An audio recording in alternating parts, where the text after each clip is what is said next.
the major part of your youth evading the law. Yeah, man. Fantastic. Thanks very much, Roger. Shane is next. Shane calls from London. Hi, Shane. You're on Talksport. Hello, Tommy. How you doing? Morning. I'm well. You? Yeah, good as gold. Good, good. I just wanted your opinion on what you think should happen to Venables and Thompson. Well, I think what I do is refer you back to the theme that I carry a lot on this show, which is that I don't know enough to believe my opinion would be worthwhile. What I do believe is that the complexities of this are best understood by people whose expertise lies in that field. Mm-hmm. Just as when we ask someone to drive a bus or fly a plane for us or do brain surgery on us. Yeah, but you're talking about two totally different subjects. Someone driving a bus and someone murdering a kid is like two totally different things. Well, I was actually drawing a parallel between the bus driver and the parole officers and airline pilots and members of the judiciary, and I don't think they're two totally different things. Well, yeah, they've got a job to do. That's what I I'm think talking driving a bus and making decisions on two boys that have murdered a kid, and yes, they was only 10 years old, right? But that little boy was only 3 years old, right? There's a total difference there in the two jobs. No, there isn't. You said... No.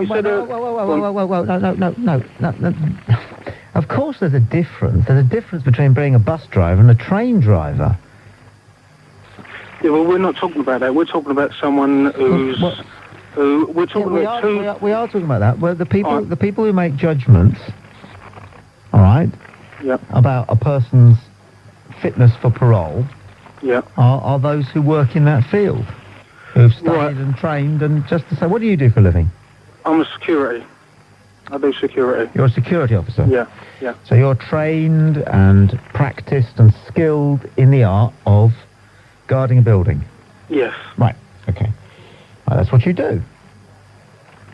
You know a bit more about it than people who don't. Right, well, you said earlier to one of your callers, I can't remember his name, but you said that you know a little bit more than what the general public know, right? Well, we're moving on. Can I stop you? No, you because can't. I've got a valid point all right, to but make. Shane.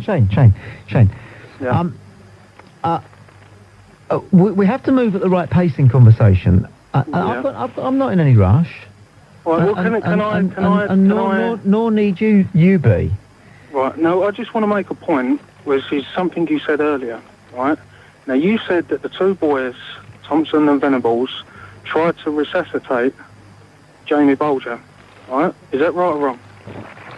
That's not actually what I said. No, you did say that, Tommy. Well, no, I put some important clauses in there. No, you said that they tried to resuscitate him, right? Now, you, hang on a minute, 1 minute. You tell me that two boys... Wait. No, it's very important, Shane, that you include... Look, it's boring, but it's important. No, it's not boring at all. It is boring for me, but it is important that you understand, and anybody who's just listening to this for the first time understands that is not what I said. What I said, and it's very important in law and in journalistic practice, that you insert clauses such as, I was told by one source. So you was told by a source that them two boys tried to resuscitate Jamie Bolger? Yes. We're talking about two boys that threw bricks at his head, right? And carried on doing so because he wouldn't go down. Hang on a minute. No, I watched the documentary. Shane. Go on, Tom. Shane, you're off the air now. I'm going to just tell you... No, but you're talking over me, Tom. Yeah, I'm telling you why you're going, right? Because that isn't necessary. No, because I've got a valid point to make. No, right? I know. Tom, I've got a valid point to make. You're telling me that you should have made the valid point before you started conjuring imagery like that unnecessarily on a Friday evening at 1:20 on what is essentially a phone-in programme that is not going to benefit in any way, shape or form by listeners and indeed professionals working on the programme, being required by, I've forgotten his name, the security guard who was just on, wanting us to imagine something like that happening. That's invalid and it's cruel and it's callous. So goodbye. basically what we need to know is, what possessed these children to do such a, horrific... It's not known. It's not known? No, it's not known, and it never will be known. And it certainly will never be known in times which we live, which is now, when most people don't know why they think what they think. I know, and basically it brings to the thought of listening to James last night and listening to you tonight, I've got mixed feelings now. Well, mixed feelings are good. I think mixed feelings are very, very healthy. To have a cocktail. To be able to be persuaded by the last view that you heard, as long as it's expressed with a positive heart and mind, and it's reasonably well informed, and it's reasonably understanding of the essential human frailties which underpin virtually just about anything that comes to our attention on the phone-in programme. 08704 20 20 20. But the philosopher said that no man can ever knowingly do anything that he believes to be wrong. Well, I mean, if children throw stones at you, and try and trip you up, in our case, which sometimes has happened with the nature of our disability, I think in a lot of cases they may think it's fun, but they are of an age to know that what they are doing is wrong. But as I said to you, no man can ever do anything knowingly, believing that it is wrong. We all construct mechanisms to justify everything that we do.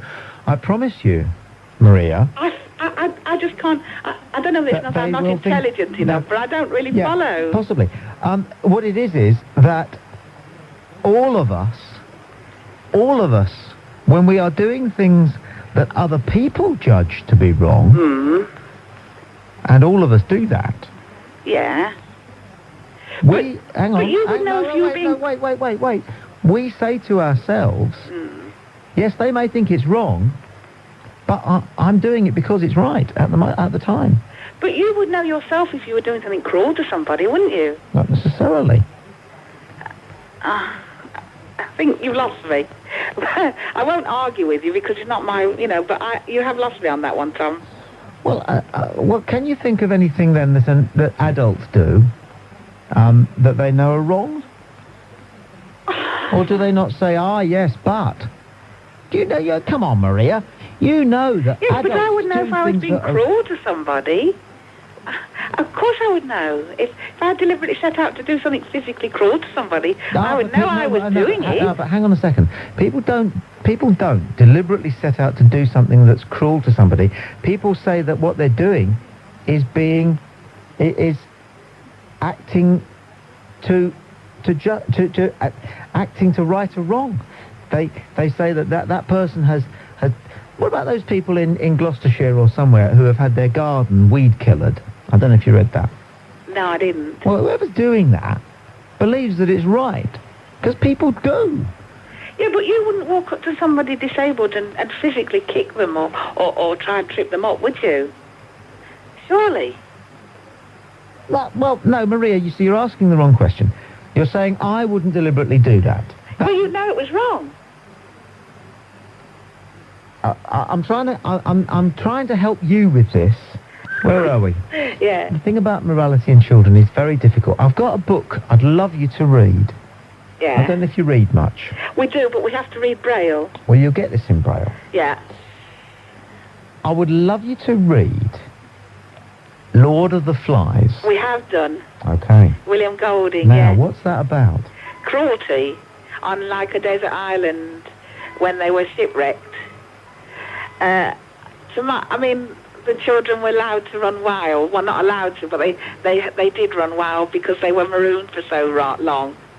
And what was the reason that they came to become so unpleasant? Because I think some of them it was a sort of a power struggle, that's as far as I can... Just to set the scene, Lord of the Flies is a book by William Golding, who's a brilliant author. Yeah, and this Smithy or whatever... Hang on, I'm not talking to you now, I'm just talking to a listener. And it's a book about some youngsters. Their plane crashes, they're on a school trip, and their plane crashes on a desert island, and all the adults are killed, and the children have to survive by themselves, and they become... some quite terrible things happen, and lives are lost, and various things happen, and I always felt very sorry for Piggy. But anyway... Maria. Yes. The $64,000 question in that book is, why did the children become so unpleasant and Well, so for unkind. one thing, they had no adults to guide them to right and wrong, and this is as far as I can work it out. And for another reason, it sort of became a power struggle in between them all. You know, the wild instinct in them came out. There are those who say that the book was about the fact that people, and children in particular, are naturally cruel, and that society helps them to temper, helps all of us to temper that natural tendency. I suppose I can see that argument from reading that particular book. But you see, I think that argument's crap. You do? I do. I believe that what Golding was showing that those children left without adults to guide them, tried to construct a society which was the adult society as they saw it. And when children behave in whatever way they're behaving, most of the time they're seeking the acceptance of adults by acting in a way that they perceive adults do. So when children behave cruelly, that tells us a lot about how they perceive adult behaviour. Yes, I suppose I can see what you are saying. Excellent. That's all I'm saying. I can then. see that argument. It's an interesting one, isn't it? But it still has to be pointed out to them by adults, if they are cruel and they are seen to be cruel, that they are being cruel, doesn't it, I would say? Otherwise it would get out of hand. And it still has to be pointed out to adults that children think that adults are very cruel. Oh, yes, I know. I know. Do you suppose, all right, do you suppose that more children are cruelly treated on a daily basis by adults across the country and round the world than there are disabled people treated cruelly by children? Oh, yes, I do say so. But children can't come to a phone-in and make that point, because children don't even know that they're being treated I had said cruelly. to you at the beginning it's a minority instance. Children don't even know that they're being treated cruelty because they think that that's how you're supposed to be treated. That is so if they are treated cruelly, yeah. So you would probably think that the children that are cruel to us may to some degree have been treated cruelly themselves. And they see the adult world that they have been brought into, that they haven't chosen to be part of, that they've been brought into, and they I think some of it is also ignorance as well, probably. Could be. 08704 20 20 20. This is Talksport. Hi. Suzette, hi, you're on Talksport. I'd like to agree to disagree with you, Tommy. I know that you have to agree to disagree with me. But those two boys at the end of the day killed a baby, and they have to be punished. As far as I'm concerned, they haven't been punished. 8 years. They've been in a secured unit for 8 years. But that's not punishment. No. Well, I've not punished anybody for anything. I've got 4 boys. Yeah, have you punished them? Not. Hopefully not. No, I've got 3 older boys. Have you punished anybody? No, well, yes, probably. Who? Everybody punishes somebody. You probably. No, I just said I've never punished anybody. Are you married? No, I haven't. You have no kids. Yeah? You've never punished your kids Correct. because you want your kids to learn discipline. No. They have to be taught No, right they don't. from wrong. No, I don't. And they No, don't. No, they don't. They don't. They don't have to be taught right from wrong. No. So what is it? So that what? They just grow up born free. What you discover in life is that you don't teach that. You provide a situation whereby people learn it, and that's different. And what's learning in the dictionary? Have you looked in the dictionary? Learning. I never ever look in the dictionary. Well, have you looked in The the dictionary is the worst place to look if you want to understand words. You're learning somebody to do something. What are you doing? You're teaching them. It's just learning and teaching is the same word. I'm learning, you're teaching. No, if you're showing me what I'm doing. Whoa, cobblers, that's wrong. That's simply wrong. Where's that wrong? Teaching and learning are not the same thing. No, because one's absorbing and one's giving it. I'm giving you what I've learned. You're learning and I'm teaching. What I'm saying to you is that you understand a concept that you have never actually practiced yourself, which is punishment. I don't understand a concept which I've never practiced myself, which is punishment. And the reason that I don't understand it is partly because I disapprove of it, and partly because I don't think it's something that even those who promote it, which you do, understand. I don't promote corporal punishment or... No, punishment, the notion of punishment. If you do something wrong, if you went into work tomorrow and you done something wrong, your directors or whatever are going to tell you it's wrong, and if you keep doing it, they're going to sack you. That's punishment. No, it's not. Well, what's that? It's not punishment, darling. It's just the correct way for things to proceed. Right, but but this is where I'm going. It's not the correct punishment. way to proceed. If you do something wrong, once you do it wrong, it's a mistake. The second time you do it wrong, it's in between. If you do it wrong 3 times, obviously you're going to get punished. It doesn't matter what way you look at it, and that's the way society is. And these 2 boys... I'm sorry, Suzette, I can't handle it. I don't get what you're talking about. I don't think you do. You see, if somebody does something, as you say, all right, and it's wrong, all right, and they do it again, then they didn't think it was wrong in the first place. So obviously there's a problem. Yeah. Yeah.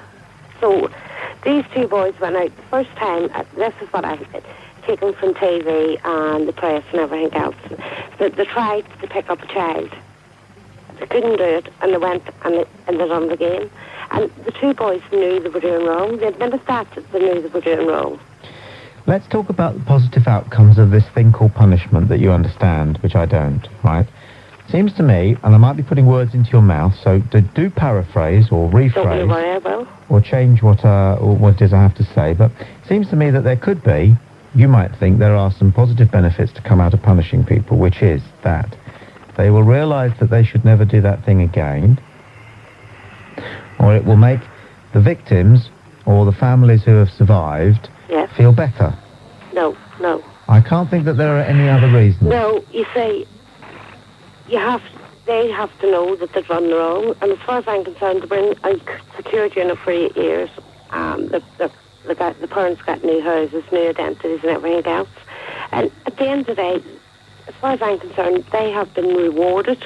Yeah, but how for what they've done wrong. Okay, what I was trying to do with you is see how you see punishment being a positive force, how it does something useful. I don't mean punishment and punishment like you should go out and flog them, or I'm saying they have to know that they've done wrong. Well, what is punishment in your view then? Because it's the central thing that you're talking punishment, about. It means that they realise they've done wrong. Ah, wait. Then you really do have the wrong word. Probably. I'm Irish, so... Yes, so am I. No, we all have our problems. Yes, I'm more southern than you. Maybe more southwesterner. Maybe language and us are rubbish. Concept. But what you're talking about here is clear. It's clear. It's education. Yes. For somebody to realise something, it has to become part of their education. And yes, that's right. Yes, and that's these right. 2 boys haven't been educated. Wait. But what happens when another 2 boys go... Wait, we've hit on... Look, I'll fly off, yeah? Suzette, we've reached such a wonderful... understanding. Agreement. Yes. We're totally in harmony here. You had the wrong word. You had the word punishment. And what you meant was education. Yes. You wanted the boys to realise they'd done something wrong. That's right. I would have thought they realised that within seconds of each other when they began to realise what they'd done. But what happens when another 2 10-year-olds go out and do that? I've got a 2-year-old in the next room sleeping. Happen, does it? Otherwise it already would have done. But it could. Whoa. Are you saying for one moment that you think that because the boys have been released under licence, that some other 10-year-olds are going to think, well, we can do that and get away with it? No, I think there's been too much publicity for a start. Maybe they should have just let the 2 boys out and that was it. The third bit of this idea about punishment, which again I don't understand and don't agree with, which you might think it can be of use, is that it can send out a signal to those people who might, under other circumstances, who might, if they believed that they weren't going to experience any retribution for the crime, commit the crime. And again, I don't believe that happens. I don't know whether there are people who would have turned into bank robbers but for the fact that you get 15 years. I can't see that myself. But you think of it, you look in the eyes of a 10 to 12-year-old and looking at these two boys and seeing what's happened to them and thinking maybe they haven't got a good life at home. Yes, that's possible too. My goodness me, don't we travel on in some conversations? Isn't it amazing? Isn't it amazing sometimes, and I'm not saying this of Suzette, how disinterested some people are in the point that they themselves have just made, so that they don't even want to talk about it any longer. As soon as somebody does. I don't know. 08704 20 20 20 is the number. I'm Tommy Boyd. This is Talksport. The way to look at it is like this. Not only have they been given a chance, but we have been given a chance. All of us have been given a chance. Everybody else has been given a chance. You know the word that's the current buzzword in politics, and I've heard it being used an awful lot in connection with a Conservative search for a new leader. And what they're saying is that politicians have to, besides offer a safe pair of hands, they also have to offer this. They have to offer hope. Hope. Exactly. Because without hope, none of us have anything. We hope for a better tomorrow in every respect. We hope for more love, we hope for more security, we hope for more wealth, we hope for more happiness, we hope that the people we share our lives with will be happier and will love us even more, etc. Hope for a better world. Our hearts go, all of our hearts go out for the families and the mother of that child. I mean, all of us. But there's these two kids' lives as well. You know, they're alive. The person. And if they can't get better. If they can't get better, Altaz, then we are. Then we're no worse than them. Can anybody? Can you? Can I? No. I've resigned myself to the fact that I will never find happiness. So, is that happiness? Don't look for it. You don't want it. Happiness is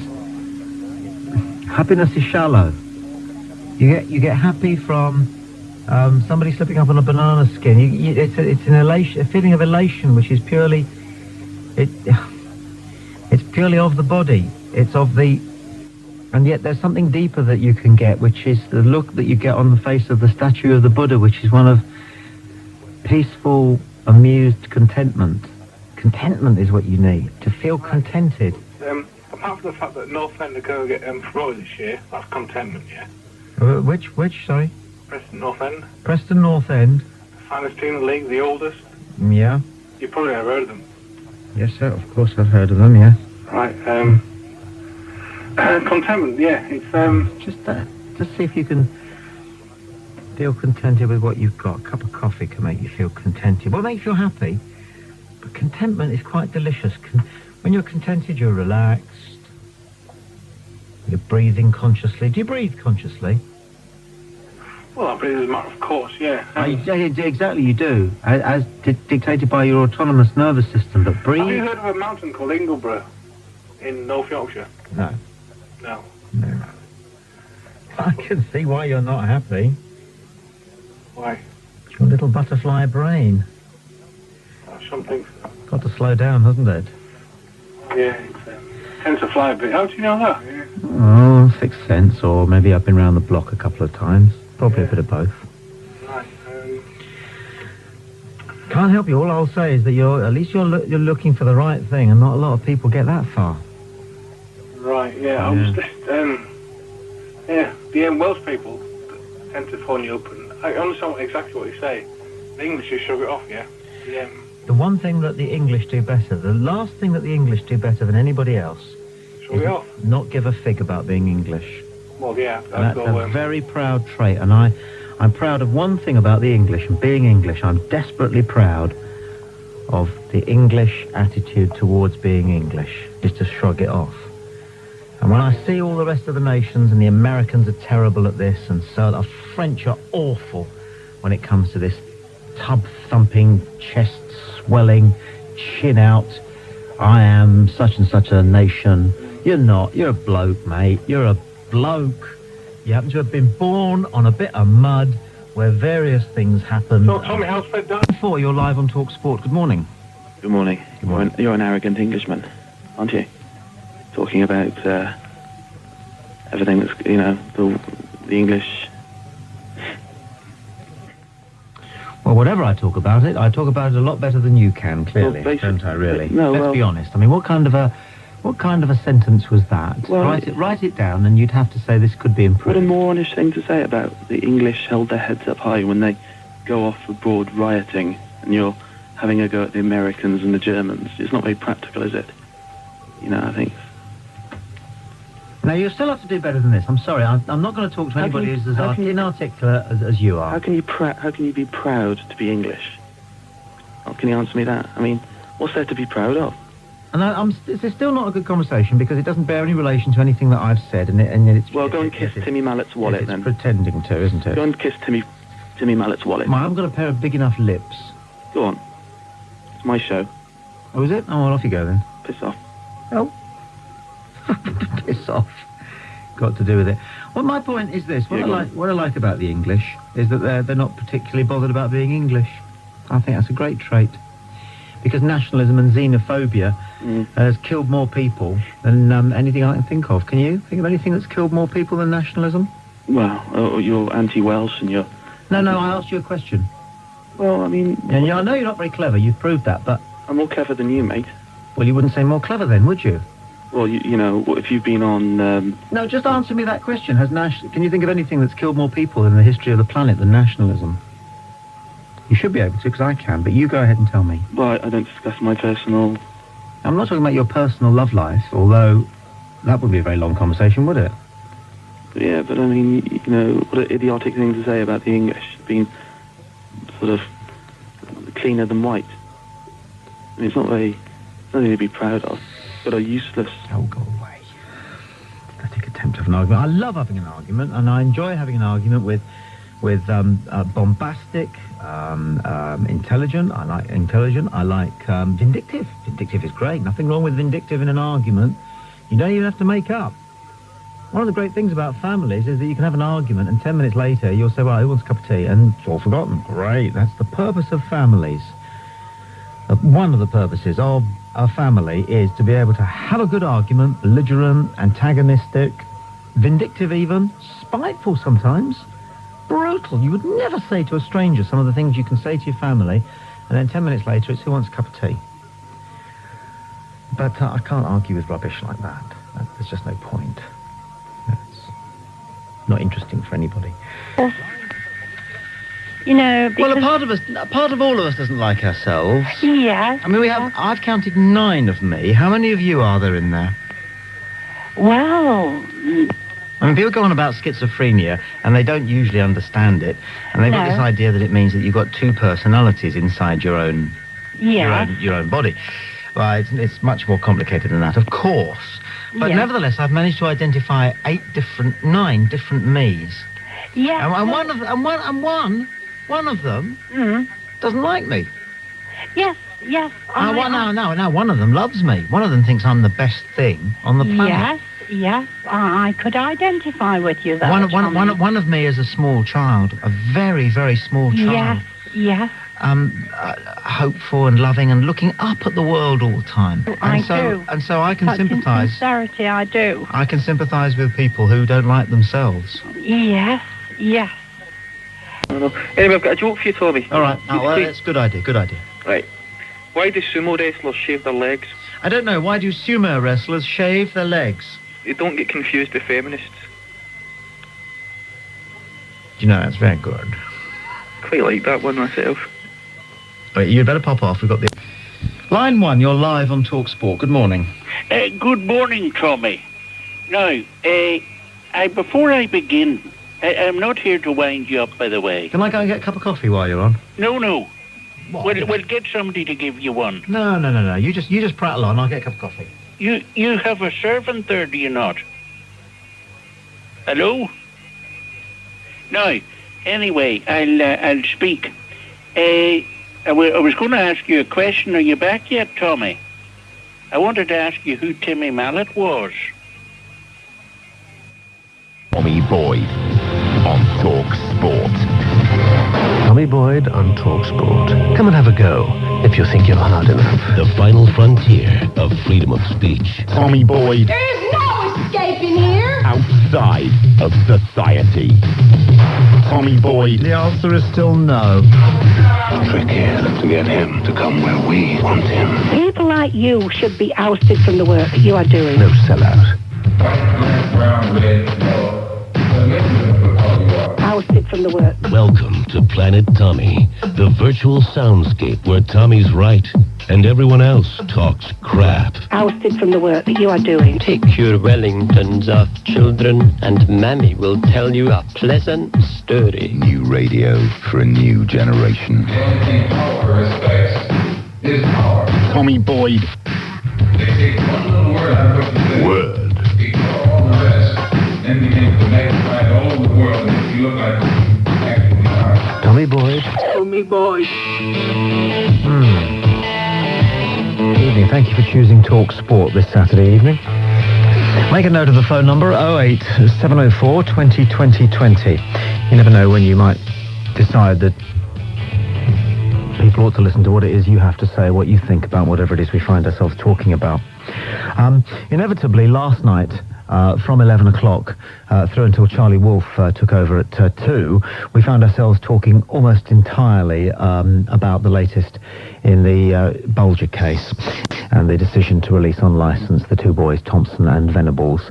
And we took calls which divided themselves entirely into two camps. There was no middle ground. There was no man's land on the issues. We took calls from people who said that the two young men should spend longer in prison because of the nature of the crime that they committed. And then we took calls from people who said that it was time to look to the future for them and for all concerned, and for us to give them the opportunity to show us and give us the hope which is bound up in the notion that even people who find themselves committing terrible acts can be rehabilitated. When I went to my emails this morning, I work hard through the weekend from Thursdays now until the Human Zoo, which is 10 until 1 on a Sunday evening on Talksport. If I'm not on the radio, I'm travelling, and if I'm not travelling, I'm at home, I'm working on my emails and dozing. I went to my emails this morning at around about 10 o'clock, and I was interested to discover that there was another characteristic which distinguished the two camps which appear to be set up on this issue, whether or not the boys should have been released. And those camps simply consist of, on the one hand, people who are sensitive and know they are sensitive and know that things hurt them and do not want to be hurt by things, and people who seem angry and who want to see other people suffer. Yes, suffer. Because, well, for what reason I don't know. All I had to go on were the 2 or 3 paragraphs that each sets of people wrote me on the issue of whether or not the two boys should have been released. So what I'm saying is that I'm quite happy to headline this open line part of the Saturday evening phone-in with the Bulger Killers case and the decision to release them. There's nothing new to add to that. I want to make it clear, and you will have, if you've been following this story today, you will know that quite rightly media organisations are required not to suggest even that it might be possible, because of course it ought not be possible to find out where these youngsters are living. Because there is no greater hope in any news story that is happening at the moment than that which is tied up in the notion that these two men, for all the terrible thing that they did, may be able to take their place in society and live relatively fruitful lives. So it's important that they're given every opportunity to do that, and it's important that media organisations deal with the story in a responsible way. And if we're going to talk about that tonight, and if that's what you want to talk about, 08704 20 20 20, I'm happy to do that, but I'm terribly interested that we do it in a positive way, that obviously we observe the guidelines and the laws in relation to all of this, and preferably also that we touch on areas of this issue which haven't really been given much of an airing. And I've got in front of me actually some reaction from around the world which may interest you and you may care to comment on in relation to the release of these two youngsters. But let me tell you the thing that always interests me, and a Saturday evening is a good time to get your head around your own head. I wonder, when I have a thought which leads to a view, which leads to an opinion, which can often lead to an argument, why it is that I have that particular thought in relation to any incident or news story or issue. that is put before us on a regular basis. We get so many issues put before us, and we're always asked for our view on it. I wonder why. Why do we have to have a view on it? There are those who call it the taxi driver syndrome, that you have opinions about everything and yet you seem to know nothing about anything. Why? Because it seems to me that we scarcely exist if we don't have an opinion about something, and isn't that sad? Isn't that a shame? Shouldn't we value knowledge and wisdom above and beyond that smoke-like thing, opinion? I say smoke-like thing because it's useless, it chokes you, it's transient, it's gone it's there 1 minute, gone the next minute, and it usually indicates that there's something burning, and it's usually a fire that we don't want, you know? 08704 20 20 20. Let's go to Paul, who's called from Surrey. Hi, Paul, you're on Talksport. Whoops. Yeah, hi there. Go ahead. Yeah, I just wanted to point out to people that other young people of the two killers' ages, or similar teenage ages, early teenagers, they might, seeing with all the hype, these people have had short sentences, and they might be encouraged almost to commit similar things.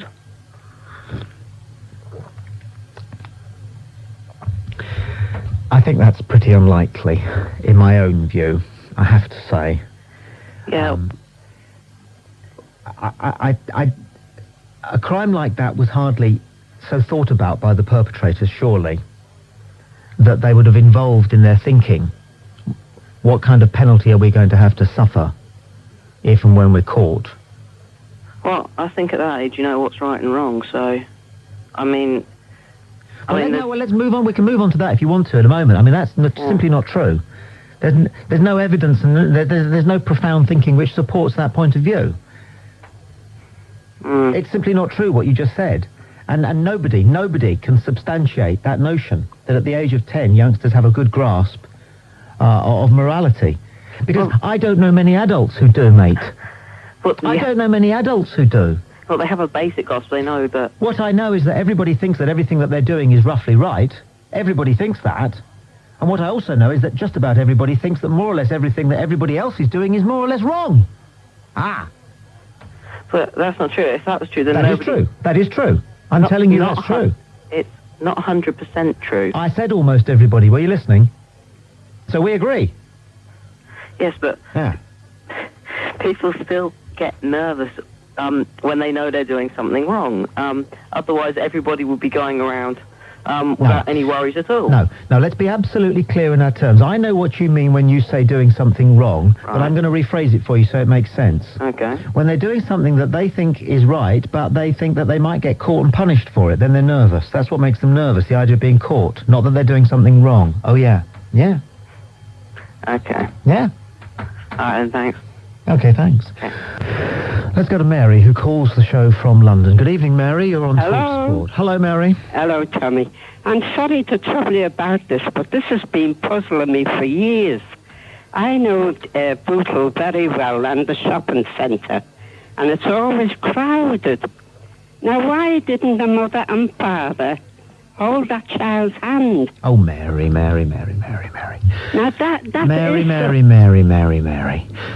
Mary. Well, I've got children. Yeah, so have I, and so has everybody. Oh, I know almost. you've got two boys. You can't do it. Look, two things. You can't do it all the time. You don't. Yeah, but one of them must do it. No, not always. No, I won't have that. I wouldn't have that. Well, no. I'm sorry, it happens. And look, what's the basis of what you're saying? The basis of what you're saying is it somehow was their fault, and that's just not true. Well, everybody in Liverpool's saying it. Well, everybody in Liverpool and everybody in Liverpool is not saying it. Well, I go home every now and again, and I hear them. Well, they're wrong, those that are. No, I don't are. believe that. For no. God's sake, oh, Mary, have some compassion, have some common decency, for Christ's sake. Brazen as black. Oh, please, Mary, get off the line. I will. That's cruel. Oh, please, we can't be having any of that. We can't be having any of that. The reason the poor mother of the child who was killed feels as she feels is in part because she thinks to herself every waking minute of her life. You would. Oh, poor woman. If only I'd just had him by the scruff of the neck. Oh, she's torturing herself, isn't she, with that? What mother wouldn't? Awful for her. And that's why she says what she says, and that's why we understand. We understand why she feels the way she feels. Mary, don't say things like that. Don't even think them, and don't come to a radio station with them.